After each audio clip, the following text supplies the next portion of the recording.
Те пресилно да се правиш. Моята пък история не е забравила от всички години. Вие на фейсбук. Моя нападнали от германците. 25? Не, така пък. По-скоро отближи го извън земите. Героят ми започва да си дума все едно на живота, защото го прецъкал. Търся храна. Но вече му е все едно. Не изглеждаш от тази земя. Защото не съм от тази земя. А откъде си? Аз съм от Япония. Япония. И какво търсиш тук? Освен храна. Търся демони, За какво са тези демони? за да ги убия. Интересно. И аз търся демони. Така ли? Но също и с други различни свръхестествени неща. Като например, Например, спартанци, духове. чувал съм за тези спартанци. Те са митичните духове. Те са велики войни, които са удържали милионна персийска армия само с 300 човека. Да, но само те знаят какво се е случило с моите родители.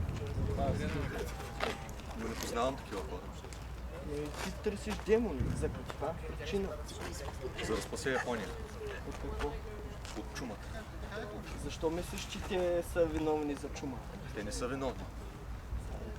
Един човек е виновен, но той изказа да ги избия. И само така ще спася Япония. Кого е то? Адриел. Не съм за него. Също и аз търся лов за демони. Така ли?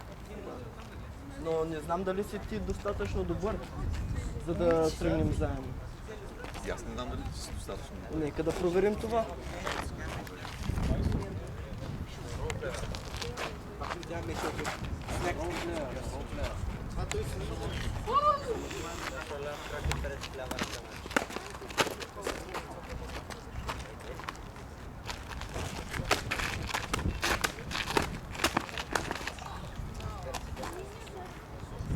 Това е достатъчно.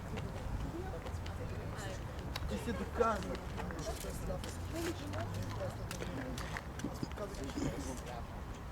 си доказа да достоен. Тогава нека да търсим демоните заедно. Добре. Само върви пред мен да ти пази гърба, защото познавам тази гора. Перфектно. Добре.